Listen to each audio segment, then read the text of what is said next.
was cast down from Olympus to the Isle of Lemnos. 13. One of the Argonauts. He was swallowed up by the sea. 14. A later retraction by Milton. The line appears in the original to separate it from what came before it. 15. Diomedes wounded Venus, Aphrodite, at Troy. See Homer IL. v. 335 to 343. On the gunpowder plot. Point 1. Cum simul in regem nuper satrapasque Britannos ossus es infandum perfide fo nefas falla? An en mitis voluisti ex part videri, et pens armala cum pietate silis, silis et hos alti messuris ad atria cali, sulfurio cura flammabilis rotis. Qualiter alferis caput inviolable parsis liquid Jordanios turbine raptus agros. 1. The poems on the subject of the gunpowder treason 2 I have not translated, both because the matter of them is unpleasant, and because they are written with an asperity, which, however it might be warranted in Milton's day, would be extremely unseasonable now. W.C. 2. This includes, on the 5th of November, below. Another on the same.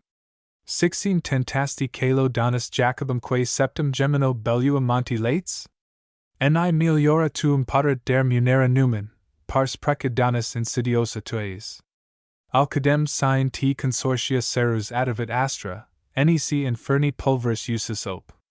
Sic podius foetus in coelum pelcaculos, et quod habet brutos Roma profana deos, namque hac aut alia quemca juveris arte, creed mihi, cali vix bene scandediter.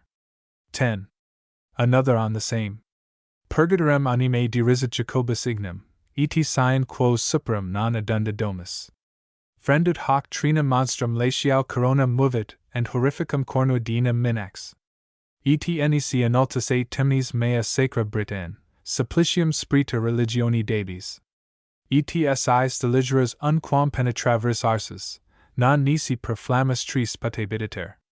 O quam funestos sessinisti proxima vero, verbac ponderibus vix caritura sui. 10. Nam prop terterios sublime rotatus ab igni ibid ad etherias umbra perusta plagas. Another on the same. Quem modo Roma sui devavrat impia diris, et stige damnerat tenerioque sinu, hunc vice mutata jam tolera gestit ad astra, et cupid ad superos eve here usque deos. On the inventor of gunpowder. Praise in old time the sage Prometheus one, who stole ethereal radiance from the sun, but greater he, whose bold inventions strove to emulate the fiery bolts of Jove. To Leonora, one singing in Rome. Point 2. Angelus unique sus, sic credite gentes, obtigit etheris alesh ab ordinibus. Quid mirum? Leonora tibi si gloria major, nam tua presentum vox sonnet ipsa deum. Aut deus, aut vacui cert mens tertia celi pertua secreto gatura serpit agens, facilis docit mortalia cordus sensim immortali asvescara passi sono. Quod si cuncta cadem deus est, per cunctaque fusus, in te una loquitur, citera mutus habet. 10. 1. Leonora Baroni, celebrated Neapolitan singer. Milton heard her perform at the palace of Cardinal Barberini in I-638. 2. I have translated only 2 of the 3 poetical compliments addressed to Leonora, as they appear to me far superior to what I have omitted. W.C. Another to the same. Another Leonora one once inspurred Tasso, with fatal love to frenzy furred, but how much happier lived he now, were he, pierced with whatever pangs for love of thee. Since could he hear that heavenly voice of thine, with Adriana's lute too of sound divine, fiercer than Pentheus 3 though his eye might roll, or idiot apathy benumb his soul, you still, with medicinal sounds, might cheer his senses wandering in a blind career. 10. And sweetly breathing through his wounded breast, charm, with soul-soothing song, his thoughts to rest. 1. Leonora d'Este, supposed lover of Torquato Tasso. 2. Adriana Baroni, who accompanied her daughter on the lute. 3. A mad Theban king. Another to the same. Naples, too credulous, boast no more the sweet-voiced siren buried on thy shore, that, when Parthenope one deceased, she gave her sacred dust to a chalcidic too grave, for still she lives, but has exchanged the horse Posilippo for Tiber's placid course, where, idol of all Rome, she now in chains, of magic song both gods and men detains. 1 of the Sirens. 2 from Chalcis, whence the Greek colonies of South Italy came. The fable of the peasant and his landlord. 1. A peasant to his lord yearly court, presenting pippins of so rich a sort that he, displeased to have a part alone, removed the tree, that all might be his own. The tree, too old to travel, though before so fruitful, withered, and would yield no more. The squire, perceiving all his labor void, cursed his own pains, so foolishly employed, and, "Oh," he cried, "that I had lived content with tribute, small indeed, but kindly meant! 10 my avarice has expensive proved to me, has cost me both my pippins and my tree." 1 added to the elegies in the I-673 edition. 2. Poems in various meters. On the death of the Vice-Chancellor, a physician. 1. Learn, ye nations of the earth, the condition of your birth, now be taught your feeble state, know, that all must yield to fate. If the mournful rover, death, say but once resign your breath, vainly of escape you dream, you must pass the Stygian stream. Could the stoutest overcome death's assault, and baffle doom, 10 Hercules had both withstood undiseased by Nessus' blood. 2. Ne'er had Hector pressed the plain by a trick of Pallas slain, nor the chief to Jove allied 3 by Achilles' phantom died. Could enchantment's life prolong, Circe, saved by magic song, still had lived, and equal skill had preserved Medea still. 420. Dwelt in herbs and drugs a power to avert man's destined hour, learned Machaon 5 should have known doubtless to avert his own. Chiron had survived the smart of the hydra-tainted dart, 6, and Jove's bolt had been with ease foiled by Asclepiades. 7. Thou too, sage, of whom forlorn Helicon and Ciramorn, 30 still hadst filled thy princely place, regent of the gowned race. Hadst advanced to higher fame still, thy much ennobled name, nor in Charon's skiff explored the Tartarian gulf abhorred. But resentful Proserpine, jealous of thy skill divine, snapping short thy vital thread, thee too numbered with the dead. 40. Wise and good, untroubled be the green turf that covers thee, thence in gay profusion grow all the sweetest flowers that blow. Pluto's consort bid thee rest. Iacchus pronounce thee blessed. To her home thy shade consign, make Elysium ever thine. 1 Dr. John Goslin, Regius Professor of Medicine at Cambridge. He died on the October 21st, I-626. 2 A centaur whom Hercules shot with a poisoned arrow.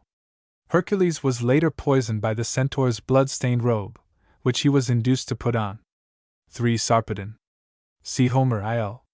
16, 477-491. For Circe and Medea were enchantresses. 5 Son of Aesculapius. He was a healer to the Greeks during the siege of Troy. See Homer IL. 11, 514.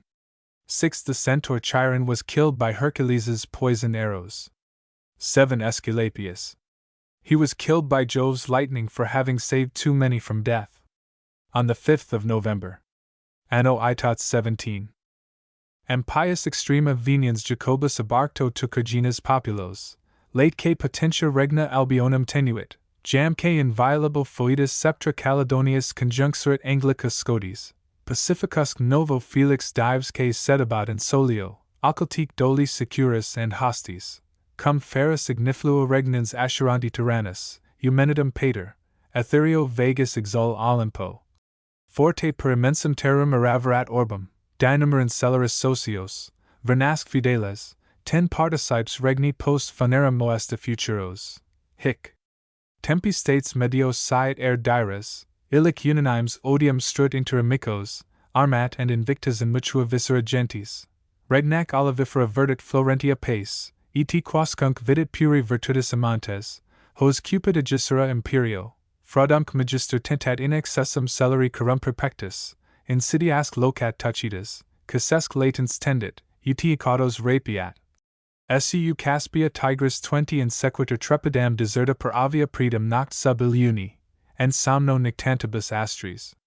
Talibus infestat populos summonus and herbs cinctus carolii fumanti turbine flammi.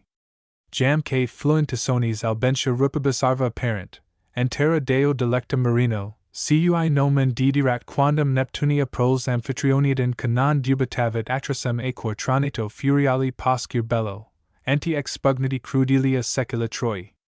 30 at simul hanc opibusc and festa pace speedum aspicit, and pings donus serialibus agros, quod magus doluit, venerantum numina veri sancta Dei populum, tandem suspiria rupit tardrios ignes and luridum olentia sulphur.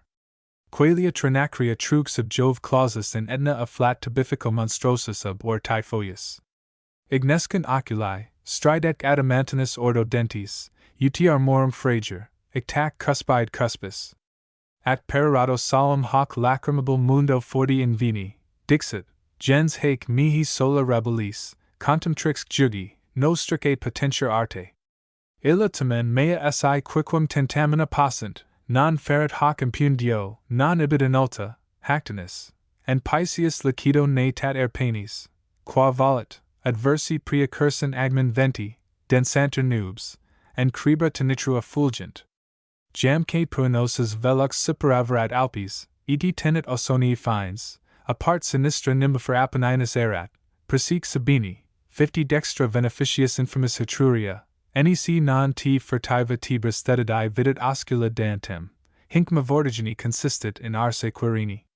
Rediterant dabiam jam sera crepuscula lusum, cum circumbreditor totem tricoronifer herbum, panificos deos portat, scapulisque virorum eviator, priant submisso poplite regis, eti mendicantum series longissima fratrum, seric in manibus gestant finalia caesi, simerius nadi in tenebris, vitam trahentes.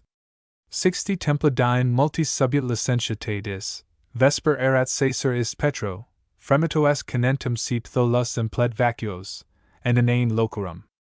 Qualiter exuliat bromius, bromic caterva, orgia cantantes in Ecionio eracintho, dum trimit atonitus vitrius acipus in Indies, et procul ipsi cava responsat rupi Scythian. His igiter tandem seleni more paractus, nox sanis amplexus arabi taciturna reliquit, Precipites compellit equos stimulant flagello, 70 capta maculis deflanta, melanchitem ferrisem, ac acerantio prognatum pater pen torpidam, and hirsutis horentem frica capillis. Interia regum dometer, flegitantius hairs ingreditor thalamos, nec enim secretus adulta producit steros molli sine pellis nox, ad vix compositos somnus claubat ocellos, cum niger umbrarum dominus, rector que silentem, Praeditor communum falsa sub imagine tectus astitit, assumptus micurunt tempora canis, 80 barba sinus promissa tigit. Cineratia longo sermate verit humum vestis, pendet cuculus vertis deraso, and any quicquam decidet arts, canabia lumbos constrixit fun. Salaces, tarda fenestratus figens vestigia calcius. Talus uti fama est, vasta Franciscus eremo tetravaga bader solus per lustra ferrerum, silvestri tullit genti pia verba salutis impius, ac lupos damuit, libicosque leons. Sub dolus at tali serpens velatus amicta 90 solvit in has phalanx ora execrantia voces. Dormis nate? Idiamni tuas sopra primit artis?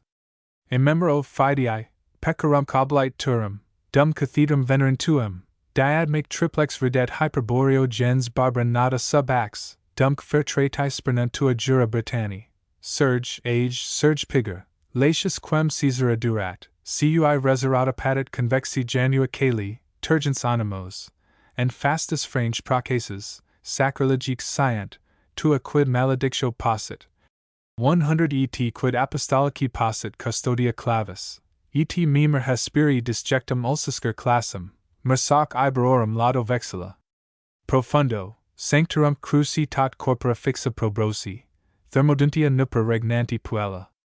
At 2 si tenero mavis torpescara lecto crescentesque negas hosti contundera vires, tyrannum implebit numeroso melita pontum, signac aventino ponet fulgentia call, reliquias veterum frangit, flammis cremabit, 110 sacrac calcabit pedibus tua cala profanis, cujus godbant solis der basha regis. Nec tamen hunc bellis and aperto marte licesses, iridis al labor, tu calidus utera fraude, quaelibet hereticis disponere ricia fas est, jamque ad concilium extremis rex magnus ob oris patricios vocat, and procerum de stirpi creatos, grandivos patres trabea, canisc verendos, hos tu membradum poteris conspurgera in auras, at dare and seniors. Nitrati pulveris igni 120 edibus injecto, qua convenir, sub imis.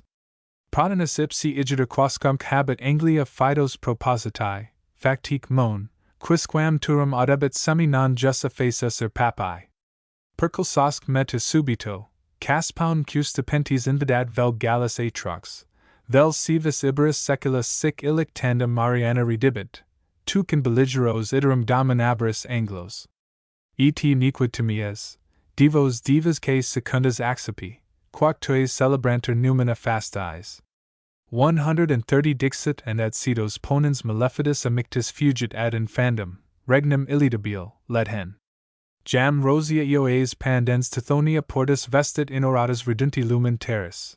Maestake ad hoc nigri deplorens funera nadi irrigat ambrosius montana cacumina guttis. Cum samos pepilit stellate janitor oli nocturnos vices, and somnia grata revolvens. Es locus aeterna septus caligen noctis vasta ruinosi quandam fundamina tecti, 140 nunc torvi speluncaphoni, prototique bilinguis ephora quos uno peperit discordia parta. Hic intercumenta jacent preruptake saxa, assa in humida virum, and trajecta cadavera ferro, hic dolus in tortis semper sededitero celis, Georgiac, and stimulis armata columnia fauces, et furor, ac vai moriendi milvidenter et timor, exanguisque locum circumvalet horror, perpetuac leaves permuta silentia manes exululent, tellus and sanguine contia stagnat. 150 ipsi idiom pavidi latitant penetralibus antri et phonos, and prodotes, noloque sequent per antrum horens, scopulosum, atrum feralibus umbris diffugiant sans, and retro lumina vortant, hos pugils Romi per secula longa fide les evocat antists Babylonius, ac ida fader. Finibus occiduus circumfusum incolit equor gens exosa mihi, prudens natura negavit indignum penitus nostro conjungera mundo, illic, sic jubio, celeri contendite gressu, 160 Tartariac leaves deflenter pulvera in auras et rex and perider satrapi, celerata propago et quat fidei calura cupidine veri concilii socios adhibit. Oprisque ministros. Finearat, rigidi cupide perora gemelli. Interia longo flectens curvamine calos despiciti theria dominus cafulgerat arse, vinac perversi ridet conamina turbi, ac sui causam populi volet ipsi turi. Esse ferent spatium, quad distata beside terra 170 fertilis Europe, and spectat Mariatidas undas. Hic turis posita est titanidos ardua fami area, lata, sonans, rutilis vicinior astris quam superimpositum vel athos vel pelion ossi mil fors aditusc patent, totidemque fenestri, amplaque pertenuis translucent atria muros. Excitat hic varios plebs agglomerata susurros, qualiter instrepitant circum multralia bombis agmina muscarum, aut texto per ovilia junco, dum canis estivum cili petit. Ardua culmen 180 ipsa cadem summa sedet ultrix matris in arse, oribus innumeris cinctum caput eminet ali, quaes sonatum exiguum trahit, ac levissima captat murmura, ab extremis patchli confinibus orbis. Nec tot aristoride servator aenicae juvenci isidos, imitae vulvibus lumina vultu, lumina non unquam tacito natantia somno, lumina subjectas late spectantia terris. Istis illa solit loca luz currentia sip per lustrare, idiom radianti impervia soli.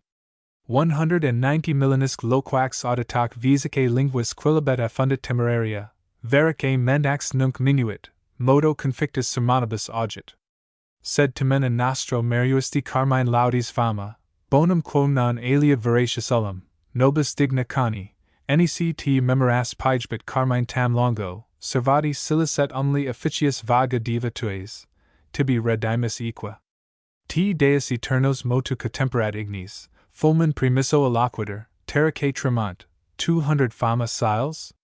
And te latet impia papistarum conjurata coers and mic miasc Britannos, et nova septrigero quids meditata Jacobo, nec plura, illa statum sensit mandata tonantis, et satis anti fugax stridens induit alas, induit, and various exilia corpora plumis, dextra tubum gestit temisio ex aer sonoram.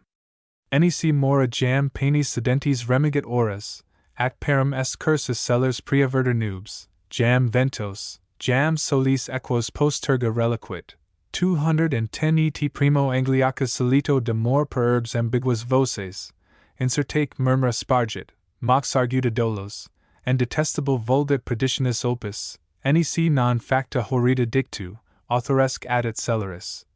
Nec gorilla casus insidious loca structa silit, stupura relatus, et perder juvens, perder tremura puelli, effitique senas perder, tantiec. Rini sensus additatum subito penetraver ad omnem adam men interia populi miserescit ab alto 220 Etherius pater, and credelibus obstitit ossus papiculum, capti poenas raptanter ad acres, ad pia thura deo, and gradi solvunter honores, compita leda focis genealibus omnia fumit, tubachoros juvenilis agit. Quintoque Novembris null dies toto occurrit celebratio anno. On the death of the Bishop of Ely. 1 Anno Itot 17. My lids with grief were tumid yet, and still my sullied cheek was wet with briny dews profusely shed for venerable Winton dead, to when fame, whose tales of saddest sound alas, are ever truest found, the news through all our cities spread of yet another mitred head by ruthless fate to death consigned, Ely, the honor of his kind. 10 At once, a storm of passion heaved my boiling bosom. Much I grieved, but more I raged, at every breath devoting death himself to death.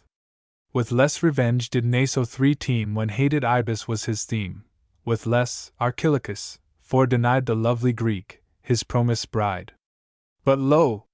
While thus I execrate, incensed, the minister of fate, 20 wondrous accents soft, yet clear, wafted on the gale I hear. Ah, much deluded! Lay aside thy threats and anger misapplied. Art not afraid with sounds like these to offend whom thou canst not appease? Death is not, wherefore dream'st thou thus? The son of Night and Erebus, nor was of fell one Erinnys born 5 in gulfs, where chaos rules forlorn, 30 but sent from God, his presence leaves, to gather home his ripened sheaves, to call encumbered souls away from fleshly bonds to boundless day, as when the winged hours excite, and summon forth the morning light, and each to convoy to her place before th eternal Father's face. But not the wicked them, severe yet just, from all their pleasures here 40 he hurries to the realms below, terrific realms of penal woe. Myself no sooner heard his call than, scaping through my prison wall, I bade adieu to bolts and bars, and soared with angels to the stars, like him of old, to whom 'twas given to mount, on fiery wheels, to heave in. Boeoti's wagon, 6 slow with cold appalled me not, nor to behold 50 the sword that vast Orion draws, or even the scorpion's horrid claws. 7 Beyond the sun's bright orb I fly, and far beneath my feet descry night's dread goddess, seen with awe, whom her winged dragons draw. Thus, ever wondering at my speed augmented still as I proceed, I pass the planetary sphere, the Milky Way, and now appear 60 heaven-s crystal battlements, her door of massy pearl, and emerald floor. But here I cease. For never can the tongue of once a mortal man in suitable description trace the pleasures of that happy place, suffice it that those joys divine are all, and all forever, mine. 1 Nicholas Felton. 2 Dr. Felton died a few days after Andrews, Bishop of Winchester. See Milton's Third Elegy. 3 Ovid. For a Greek poet. He was refused by Lycambes as a suitor to his daughters, and in revenge lampooned the entire family. Lycambes' daughters hanged themselves. 5 Erebus and Erinnys are furies. 6 See Milton's Fifth Elegy, line 6, and the note thereto. 7 The constellation Scorpio. That nature is not subject to decay. Ah, how the human mind wearies herself with her own wanderings, and, involved in gloom impenetrable, speculates amiss, measuring, in her folly, things divined by human, laws inscribed on adamant by laws of man's device, and counsels fixed forever, by the hours, that pass, and die. How shall the face of nature then be ploughed into deep wrinkles, and shall years at last on the great parent fix a sterile curse? 10 Shall even she confess old age, and halt, and palsy smitten, shake her starry brows? Shall foul antiquity with rust and drought and famine vex the radiant worlds above? Shall time's unsated maw crave and engulf the very heaveness that regulate his flight? And was the sire of all able to fence his works, and to uphold the circling worlds, but through improvident and heedless haste let slip th occasion? So then, all is lost.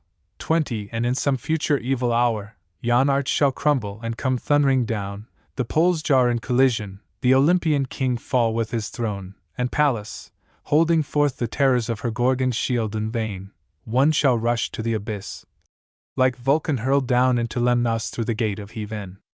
Thou also, with precipitated wheels Phoebus, thy own son's fall shalt imitate, with hideous ruin shalt impress the deep 30 suddenly, and the flood shall reek and hiss at the extinction of the lamp of day. Then too, shall Hemus cloven to his base be shattered, and the huge Ceraunian hills, two once weapons of Tartarian Dis, immersed in Erebus, shall fill himself with fear. No, the Almighty Father sure laid his deep foundations, and providing well for the event of all, the scales of fate suspended, in just equipoise, and bade 40 his universal works from age to age 110 hour hold, perpetual, undisturbed. Hence the prime mover wheels itself about continual, day by day, and with it bears in social measure swift the heaveness around. Not tardier now is Saturn than of old, nor radiant less the burning cask of Mars. Phoebus, his vigor unimpaired, still shows th effulgence of his youth, nor needs the god a downward course that he may warm the valleys. 50 But, ever rich in influence, runs his road, sign after sign, through all the heaven a wise zone. Beautiful as at first ascends the star 3 from Odorfraus Ind, whose office is to gather home betimes th ethereal flock, to pour them o'er the skies again at eve, and to discriminate the night and day. Still Cynthia's changeful horn waxes and wanes alternate, and with arms extended still she welcomes to her breast her brother's beams. 60 Nor have the elements deserted yet their functions, thunder with as loud a stroke as erst smites through the rocks and scatters them, the east still howls, still the relentless north invades the shuddering Scythian, still he breathes the winter, and still rolls the storms along. The king of ocean with his wonted force beats on Pelorus, for o'er the deep is heard the hoarse alarm of Triton's sounding shell, nor swim the monsters of Aegean Sea 70 in shallows, or beneath diminished waves. Thou too, thy antient vegetative power enjoyst, O earth. Narcissus still is sweet, and Phoebus, still thy favorite, and still thy favorite, Cytherea. 5 Both retain their beauty, nor the mountains, or enriched for punishment of man, with purer gold teemed ever, or with brighter gems the deep. Thus, in unbroken series all proceeds and shall, till, wide involving either pole, 80 and the immensity of yonder heaven, the final flames of destiny absorb the world, consumed in one enormous pyre. 1 Pallas Athena, Minerva, had the head of the Gorgon Medusa in her shield, it turned all who looked upon it into stone. 2 Phaeton, who fled from the chariot of the sun while driving it. 3 Venus, for the northeast promontory of Sicily. 5 The hyacinth, favorite of Apollo. The anemone, favorite of Venus. On the Platonic ideal as it was understood by Aristotle. Ye sister powers who o'er the sacred groves preside, and thou, fair mother of them all Mnemosyne, 1 And thou, who in thy grot immense reclined at leisure, hast in charge the archives and the ordinances of Jove, and dost record the festivals of Heaven, eternity, inform us who is he, that great original by nature chosen to be the archetype of humankind, unchangeable, immortal, with the poles 10 themselves coeval. 1 Yet everywhere, an image of the god, who gave him being? Twin brother of the goddess born from Jove. 2 He dwells not in his father's mind, but though of common nature with ourselves, exists apart, and occupies a local home. Whether, companion of the stars, he spend eternal ages, roaming at his will from sphere to sphere the tenfold heaveness, or dwell on the moon's side that nearest neighbors earth, or torpid on the banks of Lethe 3 sit 20 among the multitude of souls ordered to flesh and blood, or whether, as may chance, that vast and giant model of our kind in some far distant region of this globe sequestered stalk, with lifted head on high oratoring Atlas, on whose shoulders rest the stars, terrific even to the gods. Never the Theban seer, for whose blindness proved his best illumination, him beheld 30 in secret vision, never him the son of Plion, 5 amid the noiseless night descending, to the prophet choir revealed, him never knew th Assyrian priest, 6 who yet the ancestry of Ninus 7 chronicles, and Belus, and Osiris far renowned, nor even thrice great Hermes, 7 although skilled so deep in mystery, to the worshippers of Isis showed a prodigy like him. And thou, 8 who hast immortalized the shades 40 of Academus, if the school received this monster of the fancy first from thee, either recall at once the banished bards to thy republic, or thyself evinct a wilder fabulist, go also forth. 1 goddess of memory and mother of the muses. 2 Pallas Athena. 3 waters of oblivion and forgetfulness. 4 Tyrosins. See Milton's 6th Elegy, line 68. 5 Hermes, Mercury. 6 Perhaps the legendary Phoenician sage Sanchuniathon. 7 A legendary Assyrian king. Belus is the Assyrian god Bel. 7 Hermes Trismegistus, author of Neoplatonic works most esteemed. 8 Plato. To my father. O that Pieria's spring one would through my breast pour its inspiring influence, and rush no rill, but rather an o'erflowing flood, that, for my venerable father's sake all meaner themes renounced, my muse, on wings of duty borne, might reach a loftier strain. For thee, my father!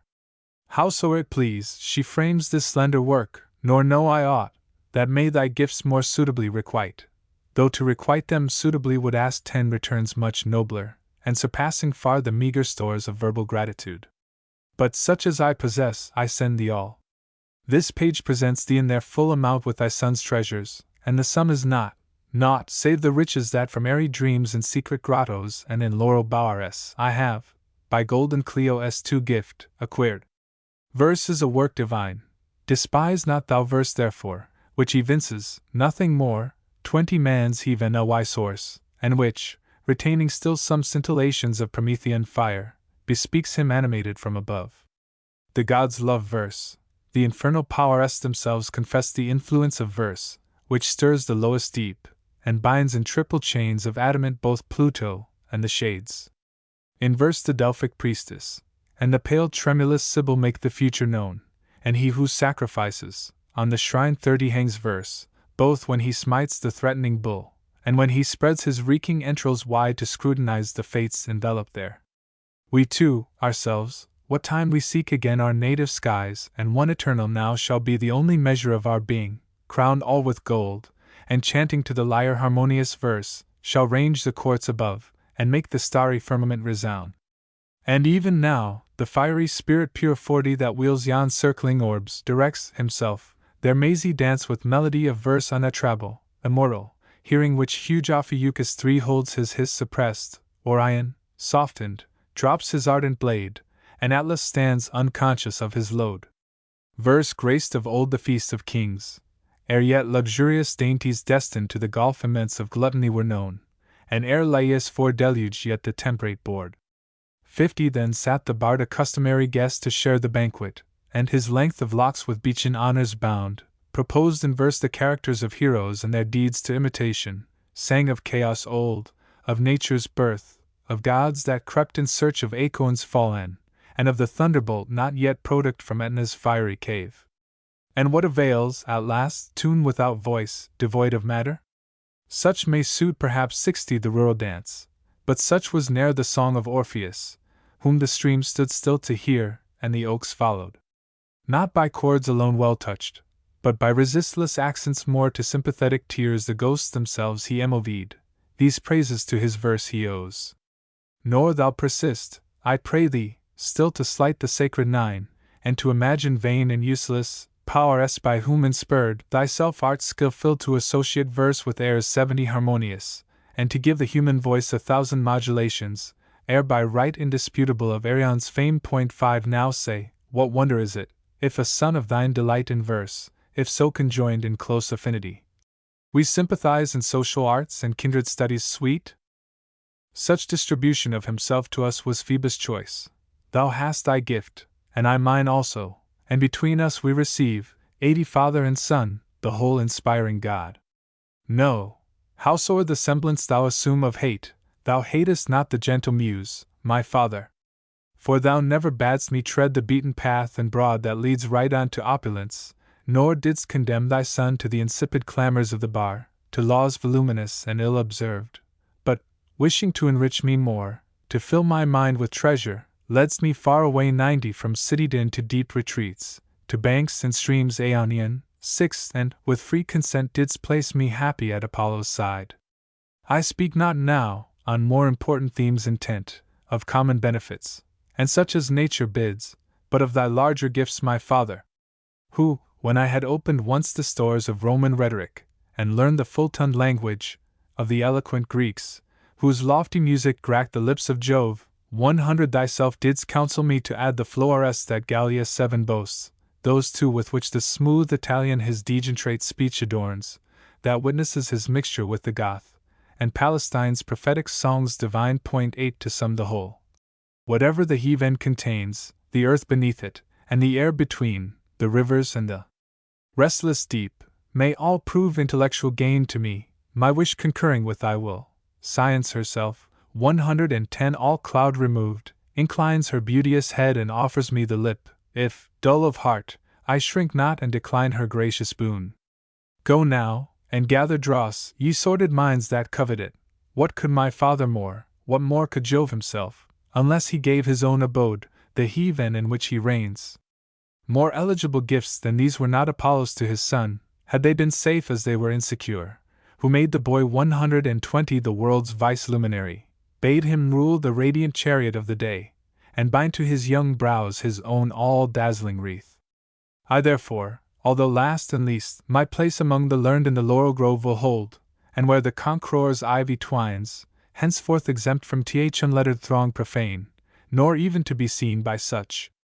Away then, sleepless care, complaint away, and envy, with thy jealous leer malign. 130 Nor let the monster calumny shoot forth her venom tongue at me. Detested foes!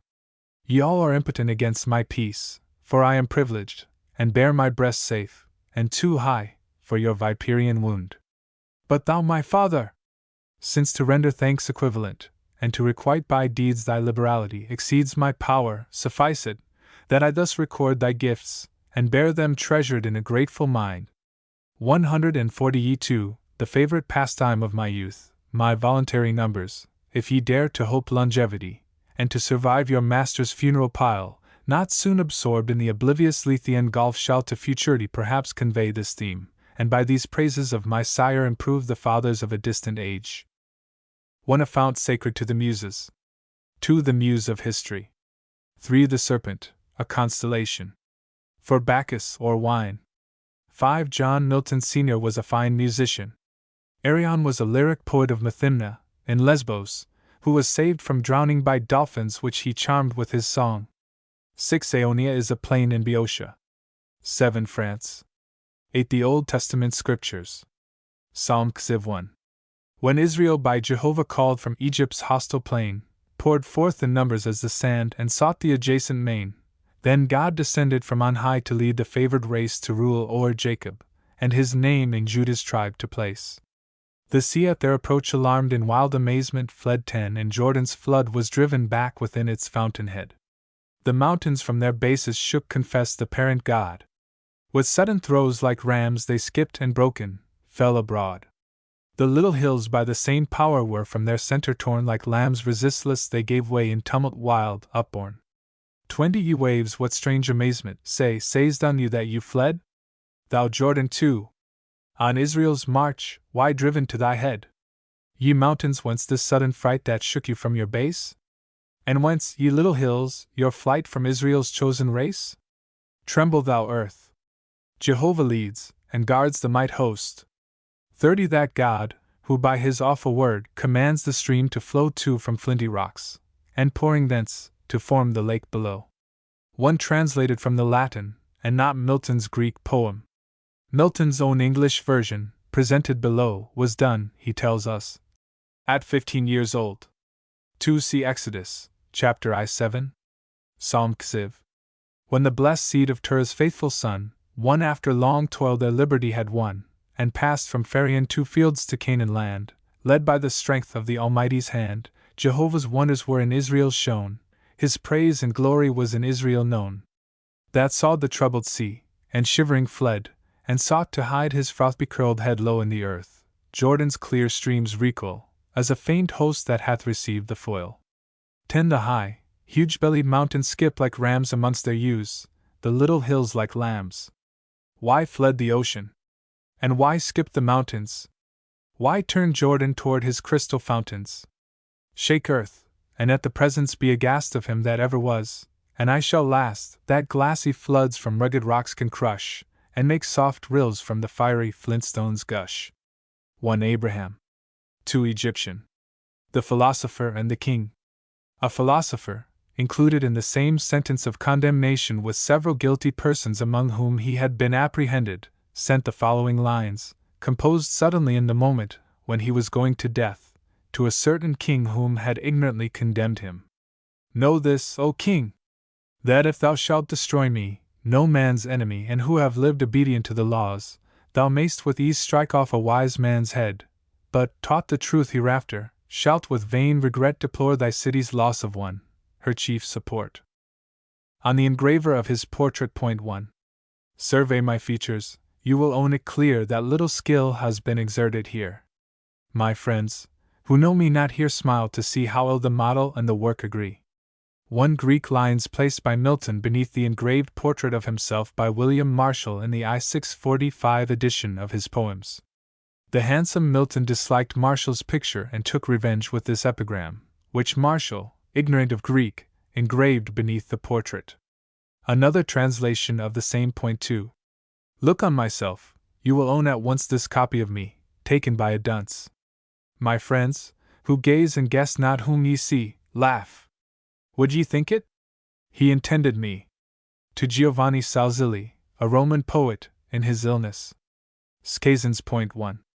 My halting muse, that dragst by choice along thy slow step, in melancholy song, and licks that pace expressive of thy cares not less than Dioppia's 2 sprightlier airs when in the dance she beats with measured tread Heaven's floor in front of Juno's golden bed, salute Salcillus, who to verse divine prefers, with partial love, such lays as mine. Thus writes that Milton then, who wafted o'er from his own nest on Albion's stormy shore 10 where Eurus, fiercest of Th'Aeolian band, sweeps with ungoverned rage the blasted land. Of late to more serene Ausonia came to view her cities of illustrious name, to prove, himself a witness of the truth, how wise her elders, and how learned her youth. Much good, Salcillus!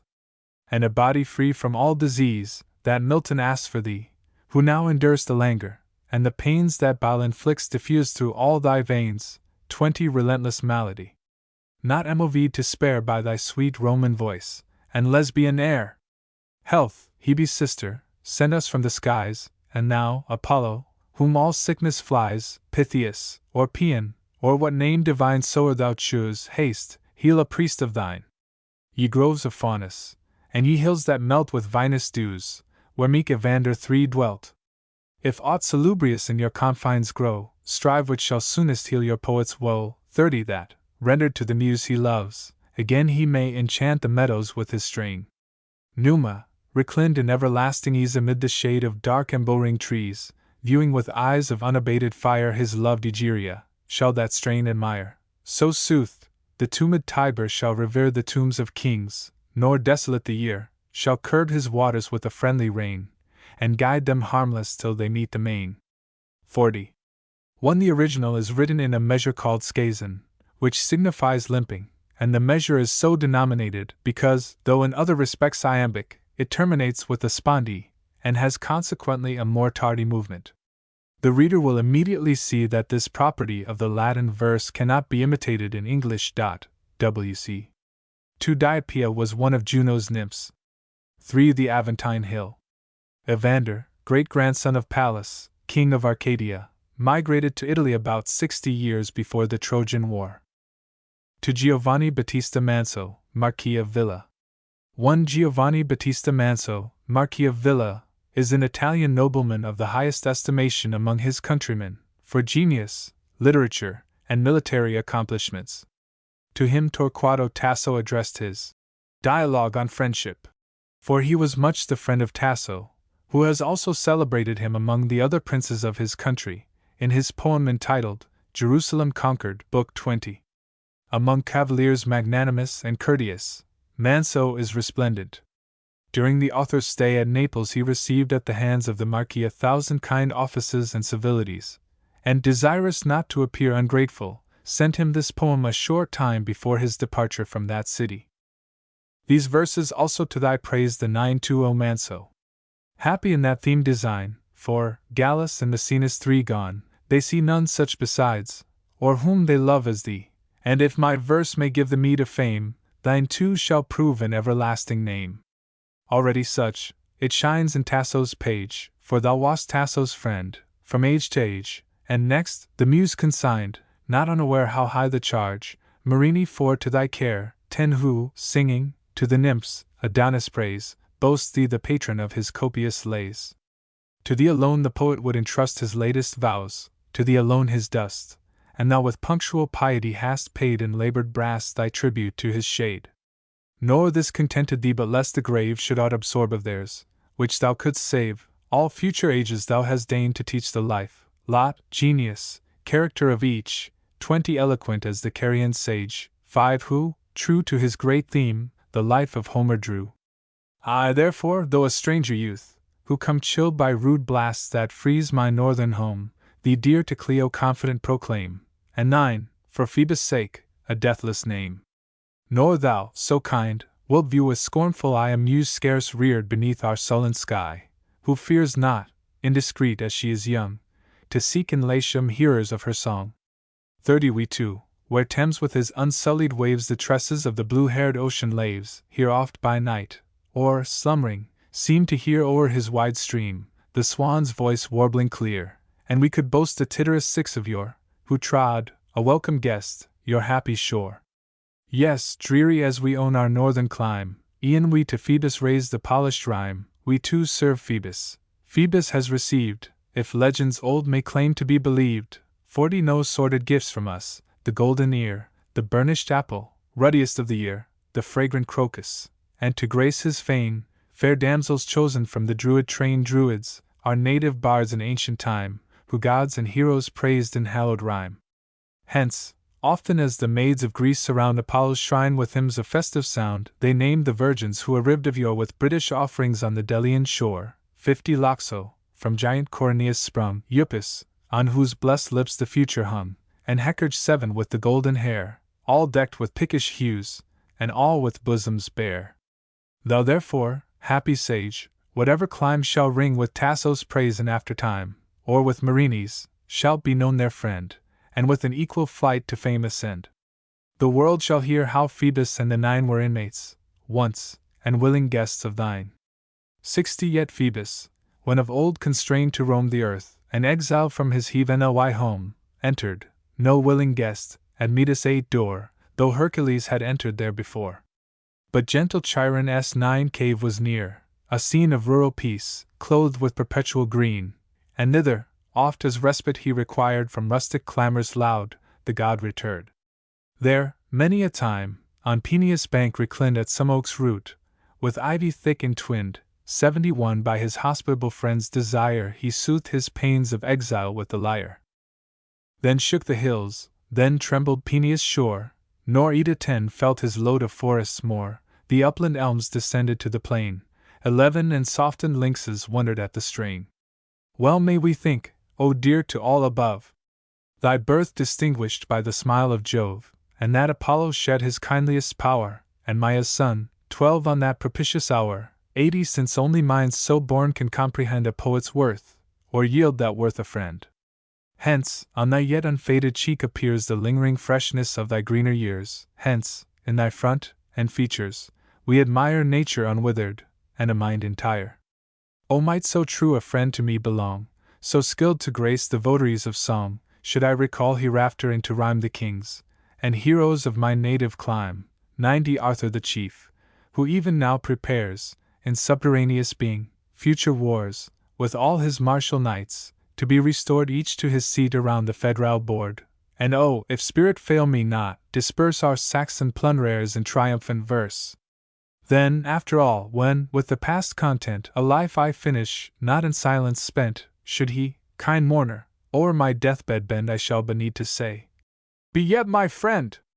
100 He, faithful to my dust, with kind concern shall one place it gently in a modest urn. He too, perhaps, shall bid the marble breathe to honor me, and with the graceful wreath 13 or of Parnassus or the Paphian I shall bind my brows, but I shall rest awhile. Then also, if the fruits of faith endure, and virtue's promised recompense be sure, borne to those seats, to which the blessed aspire by purity of soul, and virtuous fire, these rites, as fate permits, I shall survey with eyes illumined by celestial day. 110 And every cloud from my pure spirit drive in, joy in the bright beatitude of heaven.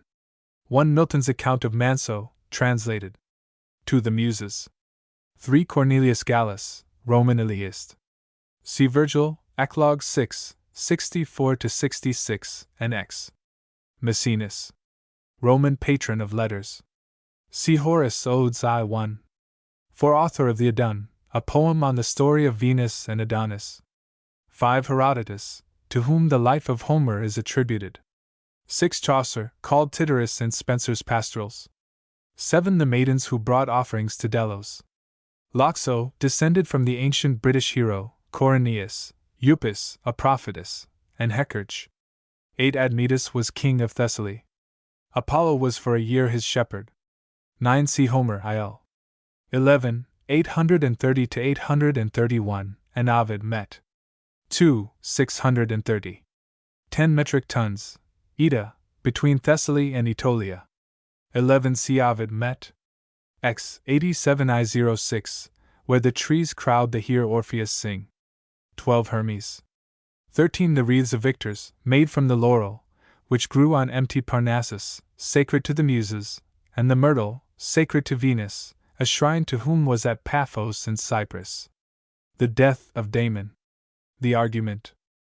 Thyrsis and Damon, shepherds and neighbors, had always pursued the same studies, and had, from their earliest days, been united in the closest friendship. Thyrsis, while traveling for improvement, received intelligence of the death of Damon, and after a time, returning and finding it true, deplores himself and his solitary condition in this poem. By Damon is to be understood Charles Diodati, connected with the Italian city of Lucca by his father's side, in other respects an Englishman, a youth of uncommon genius, erudition, and virtue. Ye nymphs of Himera 1, for ye have shed erewhile for Daphnis 2 and for Hylas dead, and over Bion's long-lamented bier, the fruitless mead of many a sacred tare, now, through the villas laved by Thames rehearse the woes of Thyrsis in Sicilian verse, what sighs he heaved, and how with groans profound he made the woods and hollow rocks resound young Damon dead, nor even ceased to pour his lonely sorrows at the midnight hour. 10 The green wheat twice had nodded in the ear, and golden harvest twice enriched the year, since Damon's lips had gasped for vital air the last time, nor Thyrsis yet was there, for he, enamored of the muse, remained in Tuscan Fiorenza long detained, but, stored at length with all he wished to learn, for his flock's sake now hasted to return, and when the shepherd had resumed his seat at the elm's root within his old retreat. 20 Then 'twas his lot then, all his loss to know, and from his burthened heart, he vented thus his woe. Go, seek your home, my lambs, my thoughts are due to other cares than those of feeding you. Alas! What deities shall I suppose in heaven or earth concerned for human woes, since, O my Damon, their severe decree so soon condemns me to regret of thee?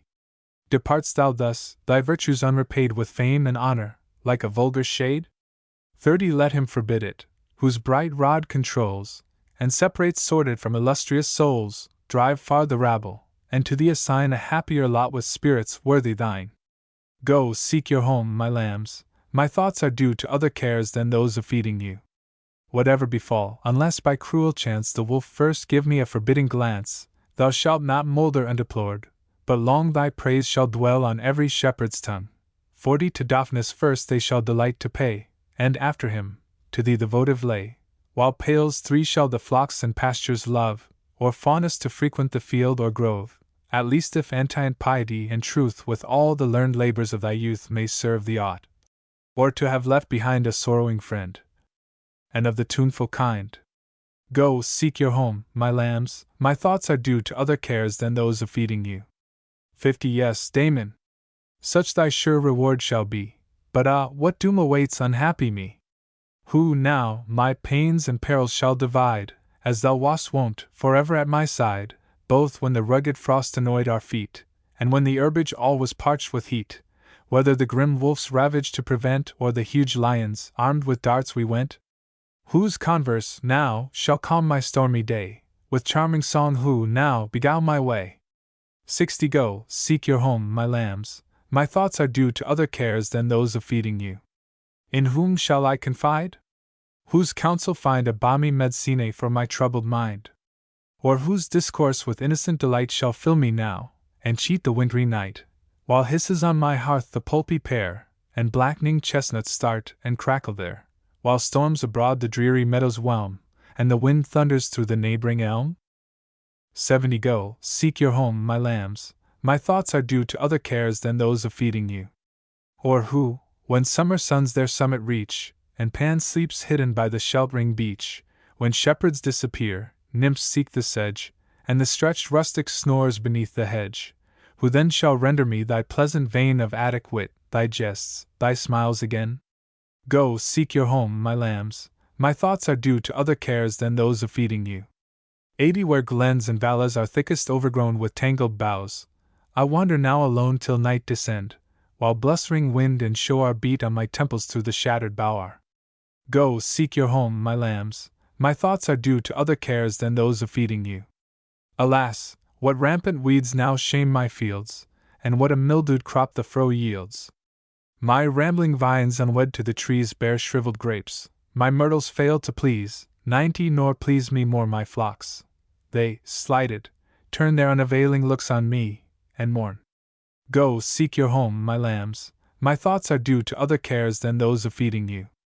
Aegon invites me to the hazel grove, Amintas, on the river's bank to rove, and young Alpheziboas to a seat where branching elms exclude the midday heat. Here fountains spring, here mossy hillocks rise, here zephyr whispers and the stream replies. 100 Thus each persuades, but deaf to every call I gain the thickets, and escape them all. Go, seek your home, my lambs, my thoughts are due to other cares than those of feeding you. Then Mopsus said, the same who reads so well the voice of birds, and what the stars foretell, for he by chance had noticed my return, what means thy sullen mood, this deep concern? Ah, Thyrsis! Thou art either crazed with love, or some sinister influence from above. 110 Dull Saturn's influence off the shepherd rue, his leaden shaft oblique has pierced thee through. Go, go, my lambs, unpastured as ye are, my thoughts are all now due to other care. The nymphs amazed my melancholy see, and Thyrsis cry, what will become of thee? What wouldst thou, Thyrsis? Such should not appear the brow of youth, stern, gloomy, and severe. Brisk youths should laugh and love. Ah, shun the fate of those twice wretched mopes who love too late. 120 Go, go, my lambs, unpastured as ye are, my thoughts are all now due to other care. Eagle with Hyas came, to soothe my pain, and Baucis' daughter, Dryope the vain, for fair Dryope, for voice and finger neat known far and near, and for her self-conceit, came Chloris too, whose cottage on the lands that skirt the Idomenian current stands. But all in vain they came, and but to see kind words and comfortable lost on me. 130 Go, go, my lambs, unpastured as ye are, my thoughts are all now due to other care. I'll blessed indifference of the playful herd, none by his fellow chosen or preferred.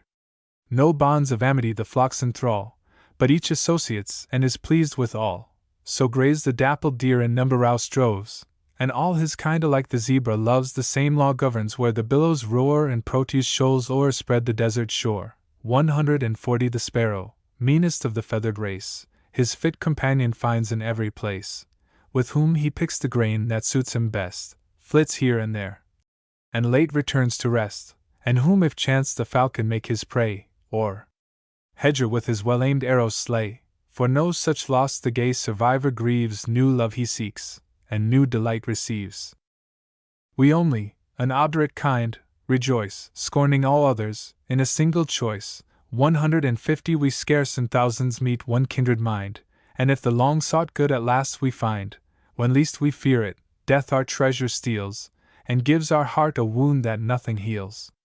Go, go, my lambs, unpastured as ye are, my thoughts are all now due to other care. Ah, what delusion lured me from my flocks, to traverse alpine snows, and rugged rocks? What need so great had I to visit Rome now sunk in ruins, and herself a tomb? 160 or, had she flourished still as when, of old for her sake Tityrus forsook his fold, what need so great had I to incur a pause of thy sweet intercourse for such a cause to place the roaring sea, rocks, mountains, woods, between my friend and me? Else, I had grasped thy feeble hand, composed thy decent limbs, thy drooping eyelids closed, and, at the last, had said, farewell, ascend, nor even in the skies forget thy friend. 170 Go, go, my lambs, untended homeward fare, my thoughts are all now due to other care. Although well pleased, ye tuneful Tuscan swains, my mind the memory of your worth retains, yet not your worth can teach me less to mourn my Damon lost. He too was Tuscan born in your Lucca, city of renown, and wit possessed and genius like your own.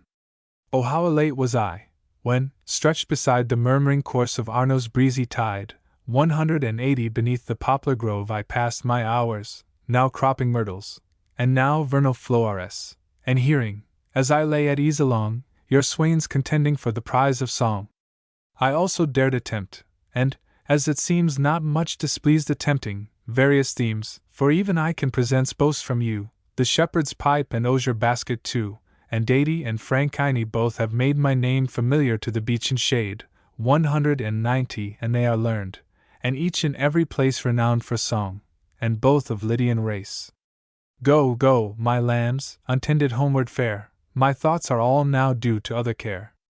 While bright the dewy grass with moonbeams shone, and I stood hurdling in my kids alone, how often have I said, but thou hadst found ere then thy dark cold lodgment underground, now Damon sings, or springes sets for hares, or wickerwork for various use prepares.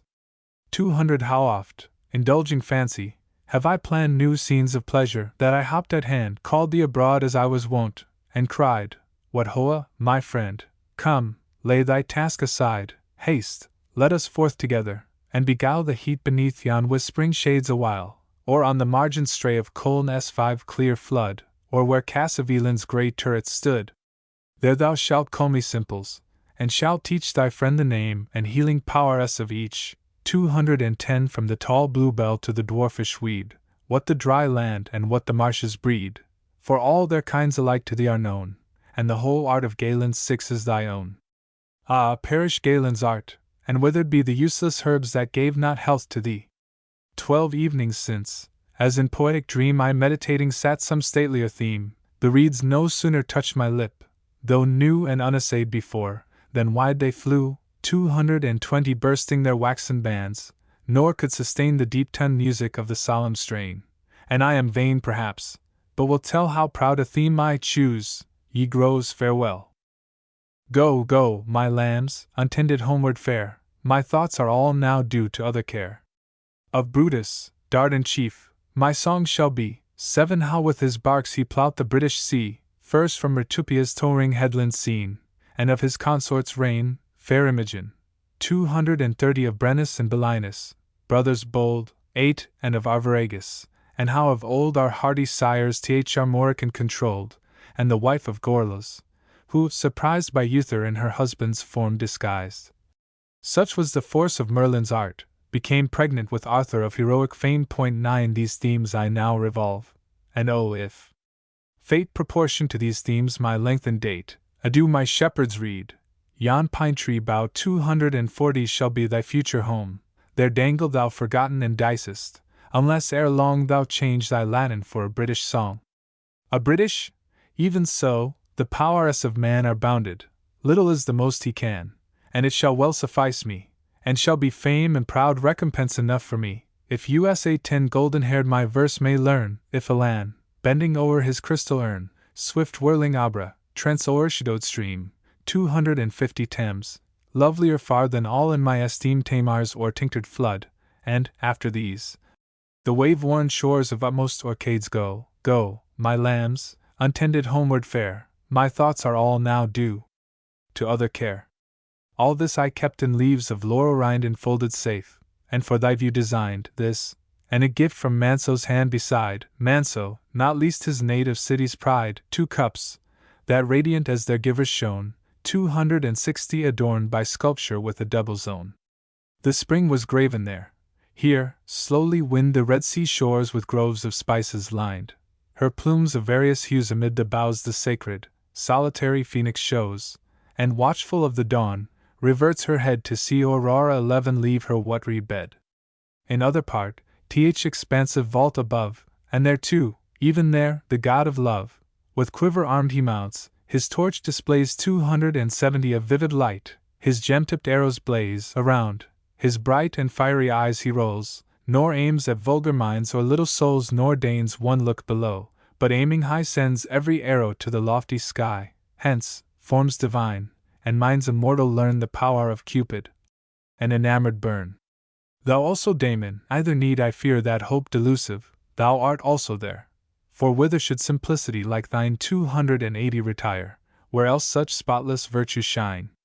Thou dwell'st not, thought profane, in shades below, nor tears suit thee, cease then my tears to flow away with grief on Damon ill bestowed, who, pure himself, has found a pure abode, has passed the showy arch, henceforth resides with saints and heroes, and from flowing tides quaffs copious immortality and joy with hallowed lips. Oh! Blessed without alloy, and now enriched with all that faith can claim, 290 look down entreated by whatever name, if Damon please thee most, that rural sound shall oft with echoes fill the groves around, or if Diodotus, by which alone in those ethereal mansions thou art known. Thy blush was maiden, and thy youth the taste of wedded bliss knew never, pure and chaste, the honors, therefore, by divine decree the lot of virgin worth are given to thee. Thy brows encircled with a radiant band, 300 and the green palm branch waving in thy hand thou immortal nuptials shalt rejoice and join with seraphs thy according voice, where rapture reigns, and the ecstatic lyre guides the blessed orgies of the blazing choir. 1 A river in Sicily. 2 Subject of Theocritus's lament for Daphnis, idle eye, in which Thyrsis is the mourning shepherd.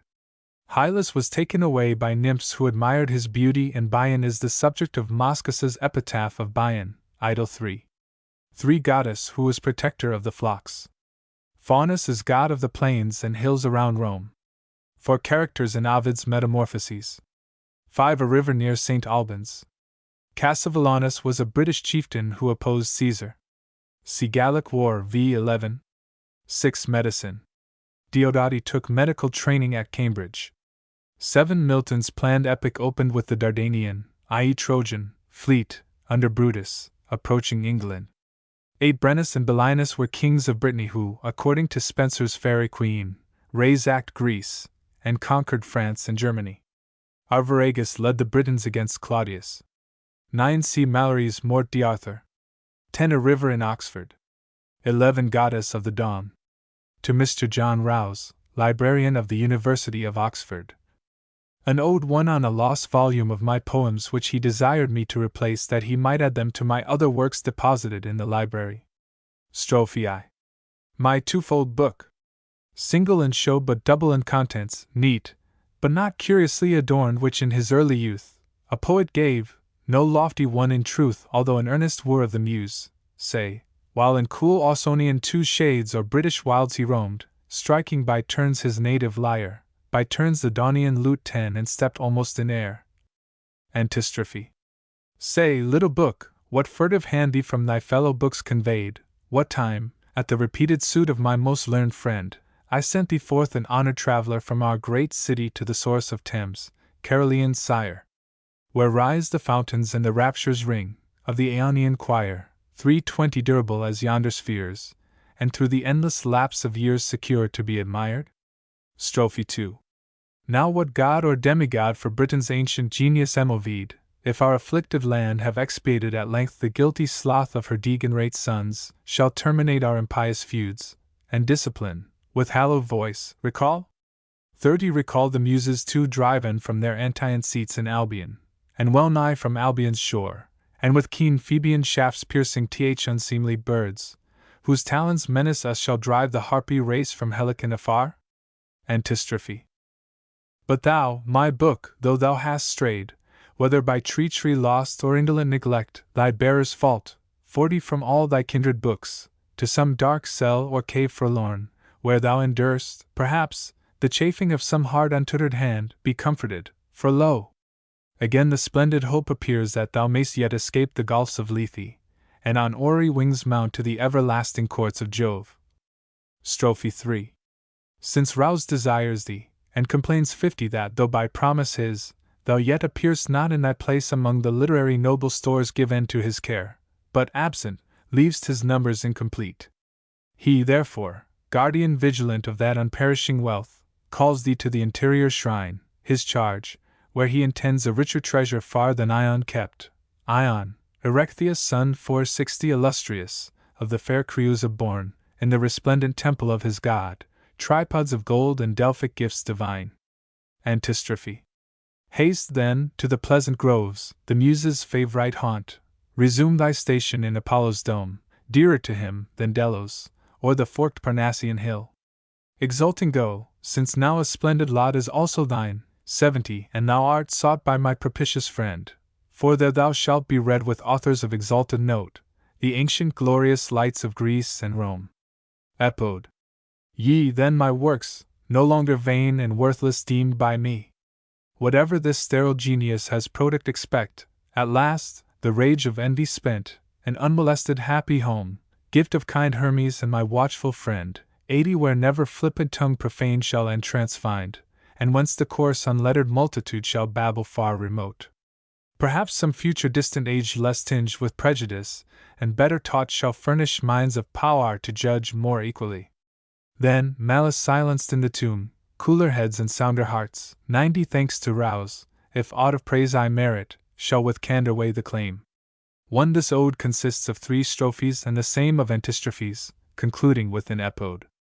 Although these units do not perfectly correspond in their number of verses or in divisions which are strictly parallel, nevertheless I have divided them in this fashion with a view to convenience or the reader, rather than conformity with the ancient rules of versification. In other respects a poem of this kind should, perhaps, more correctly be called monostrophic. The meters are in part regularly patterned, and in part free. There are 2 Philutian verses which admit a spondee in the 3rd foot, a practice often followed by Catullus in the 2nd foot. Milton's note, translated, W.C. 1. This ode is rendered without rhyme, that it might more adequately represent the original, which, as Milton himself informs us, is of no certain measure. It may possibly for this reason disappoint the reader, though it costs the writer more labor than the translation of any other piece in the whole collection. W.C. 2. Italian. 3. The Muses, who dwelt on Mount Helicon in Aeonia. 4. See Euripides Ion. Paradisum Amos Sam, Lib 2-1.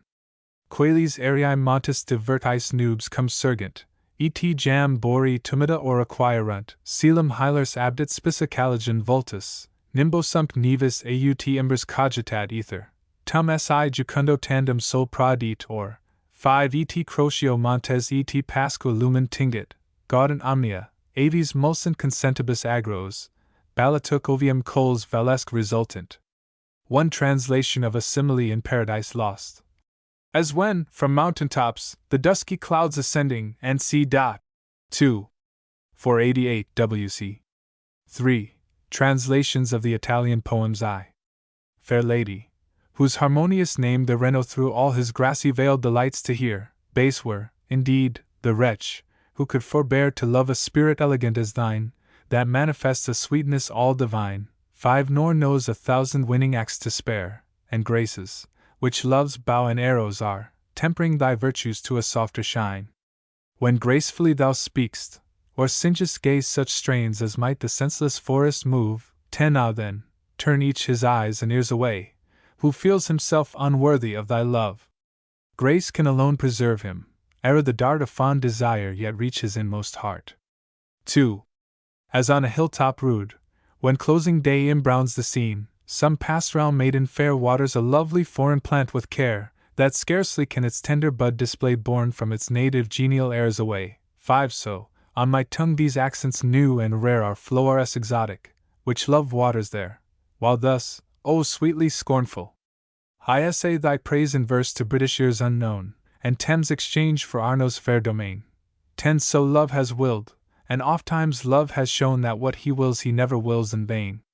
Oh, that this hard and sterile breast might be to him who plants from heaven a soil as free. 3 Canzoni. They mock my toil, the nymphs and amorous swains, and whence this fond attempt to write, they cry, love songs in language that thou little know'st? How darest thou risque to sing these foreign strains?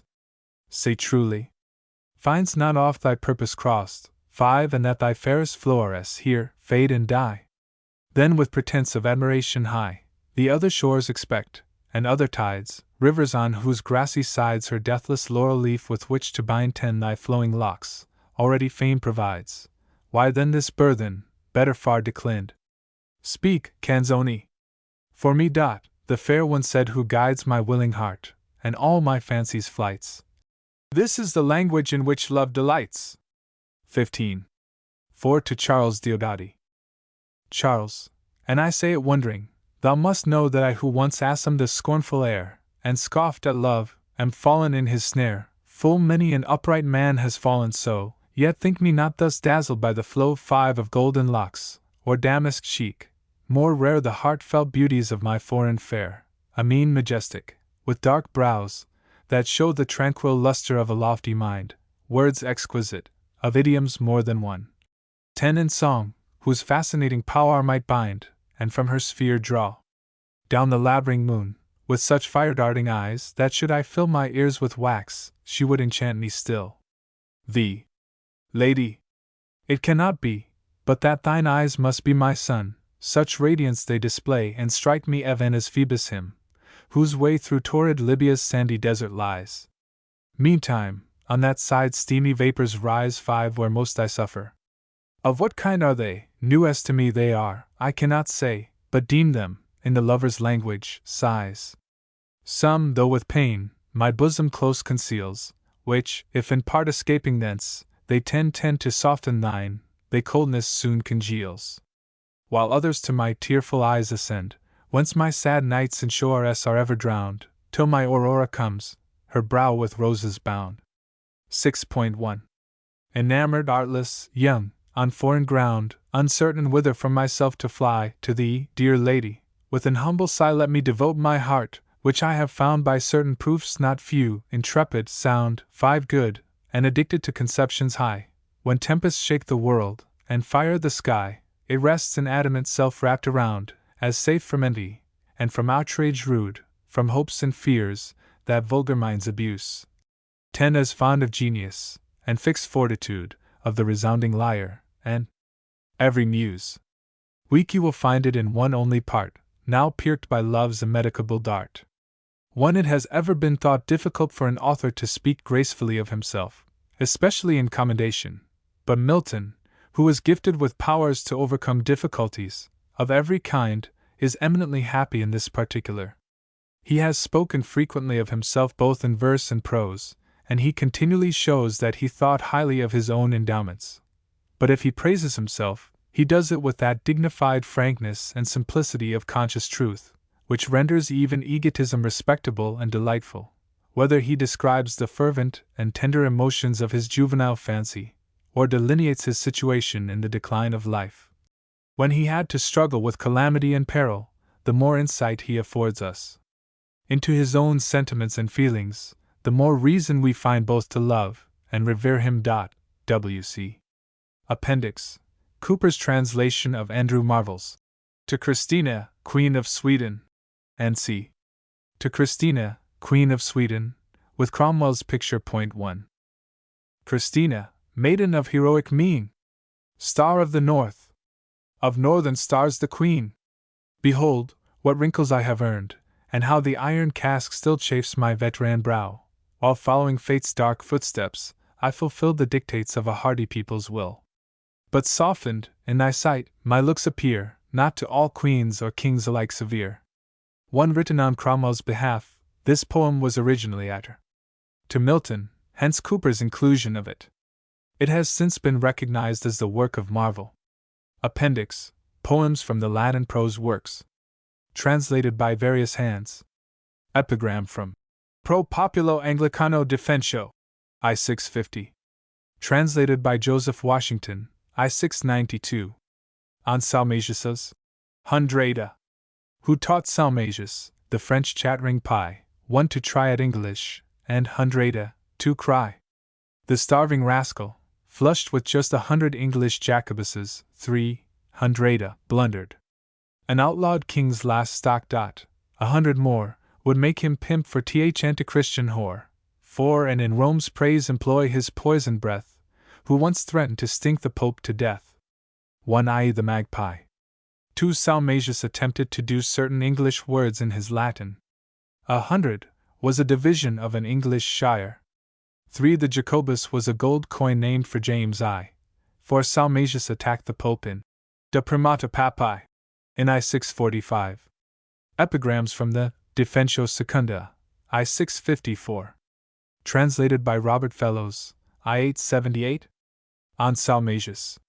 Rejoice, ye herrings, and ye ocean fry, who, in cold winter, shiver in the sea. The night, Salmasius, one pitying your hard lot, bounteous intends your nakedness to clothe, and lavish of his paper, is preparing Cartasius jackets to invest you all, jackets resplendent with his arms and fame, exultingly parade the fishy mart, and sing his praise with checkered livery, that well might serve to grace the lettered store of those who pick their noses and ne'er read. 1 A play on Salmon. Lines concerning Alexander More. 1. O Pontia, teeming with More's Gallic seed, you have been more D2 enough, and no more need. 1 Wrongly Atter. To Milton, who prefaced these lines with Ingenii hoc disticant. Some ingenious person wrote this distich. Milton wrongly believed More to be the author of a libel against him. 2 It is impossible to give a literally exact rendering of this. I have played upon the name as well as I could in English. Rf. Appendix: Translation of a letter to Thomas Young, translated by Robert Fellows, I 878. To my tutor, Thomas Young. Though I had determined, my excellent tutor, to write you an epistle in verse, yet I could not satisfy myself without sending also another in prose, for the emotions of my gratitude, which your services so justly inspire, are too expansive and too warm to be expressed in the confined limits of poetical meter. They demand the unconstrained freedom of prose, or rather the exuberant richness of Asiatic phraseology. Thought it would far exceed my power accurately to describe how much I am obliged to you, even if I could drain dry all the sources of eloquence, or exhaust all the topics of discourse which Aristotle or the famed Parisian logician has collected. You complain with truth that my letters have been very few and very short, but I do not grieve at the omission of so pleasurable a duty, so much as I rejoice at having such a place in your regard as makes you anxious often to hear from me. I beseech you not to take it amiss, that I have not now written to you for more than 3 years, but with your usual benignity to impute it rather to circumstances than to inclination. For heaven knows that I regard you as a parent, that I have always treated you with the utmost respect, and that I was unwilling to tease you with my compositions. And I was anxious that if my letters had nothing else to recommend them, they might be recommended by their rarity. And lastly, since the ardor of my regard makes me imagine that you are always present, that I hear your voice and contemplate your looks, and as thus, I charm away my grief by the illusion of your presence, I was afraid when I wrote to you the idea of your distant separation should forcibly rush upon my mind, and that the pain of your absence, which was almost soothed into quiescence, should revive and disperse the pleasurable dream. I long since received your desirable present of the Hebrew Bible. I wrote this at my lodgings in the city, not, as usual, surrounded by my books. If, therefore, there be anything in this letter which either fails to give pleasure, or which frustrates expectation, it shall be compensated by a more elaborate composition as soon as I return to the dwelling of the Muses. 1. London, March 26, I 625. 1 I. Cambridge. Appendix: Translations of the Italian poems by George MacDonald, I 876. I. O Lady fair, whose honored name doth grace green vale and noble ford of Renault's stream, Of all worth void the man I surely deem whom thy fair soul enamoreth not apace, when softly self-revealed in outer space 5 by actions sweet with which thy will doth teem, and gifts, love's bow and shafts in their esteem who tend the flowers one day shall crown thy race. When thou dost lightsome talk or gladsome sing, a power to draw the hill trees rooted hard, tend the doors of eyes and ears let that man keep, who knows himself unworthy thy regard. Grace from above alone him help can bring, that passion in his heart strike not too deep. 2. As in the twilight brown, on hillside bare, useth to go the little shepherd maid, watering some strange fair plant, poorly displaced, not thriving in unwonted soil and air, far from its native springtime's genial care. 5 So on my ready tongue hath love essayed of a strange speech to wake new flower and blade, while I of thee, in scorn so debonair, sing songs whose sense is to my people lost yield the fair Thames, and the fair Arno gain. 10 Love willed it so, and I, at others' cost, already knew love never willed in vain. Ill would slow mind, hard heart reward the toil of him who plants from heaven so good a soil. 3. Canzoni. Ladies and youths that in their favour bask, with mocking smiles come round me, prithee, why dost thou with an unknown language cope, love rhyming? Whence the courage for the task? Tell us, so never frustrate be thy hope. 5 And the best thoughts still to thy thinking fly. Thus mocking they, the other streams, they cry, the other shores, another sea demands, upon whose verdant strands are budding, every moment, for thy hair, 10 Immortal guerdon, leaves that will not die, an overburden on thy back wide bare. Song 1 I will tell thee, thou for me reply, my lady saith and her word is my heart, this is love's mother tongue, and fits his part. 15. 1 Idle. Canzoni. 4. To Charles Diodati. Diodati. And I mused to tell the tale, this stubborn eye, that love was wont despise, and made a laughter of his snares, unwise, am fallen, where honest feet will sometimes fail. Not golden tresses, not a cheek vermeil, 5 bewitched me thus, but in a new world guise, a beauty that the heart beatifies, a mien where high-souled modesty I hail, eyes softly splendent with a darkness dear, a speech that more than one tongue vassal hath, 10 A voice that in the middle hemisphere might make the tired moon wander from her path, while from her eyes such potent flashes shoot, that to stop hard my ears would little boot. V. Truly, one my lady sweet, your blessed eyes, it cannot be but that they are my son, as strong they smite me as he smites upon the man whose way o'er Libyan desert lies, the while a vapour hot doth me surprise. 5 From that side springing where my pain doth won, perchance accustomed lovers, I am none, and know not, in their speech call such things sighs, a part shut in, itself, sore vexed, conceals, and shakes my bosom, part, undisciplined.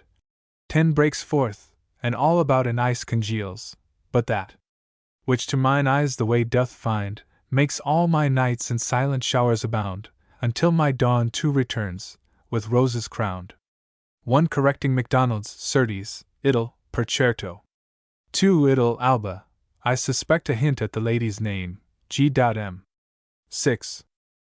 A modest youth, in love a simpleton, when to escape myself I seek and shift, lady, I of my heart the humble gift vow unto thee. In trials many a one, true, brave, it has been, firm to things begun, 5 By gracious, prudent, worthy thoughts uplift. When roars the great world in the thunder rift, its own self, armor adamant, it will don, from chance and envy as securely barred, from hopes and fears that still the crowd abuse, 10 As inward gifts and high worth coveting, and the resounding lyre, and every muse. There only wilt thou find it not so hard where love hath fixed his ever cureless sting.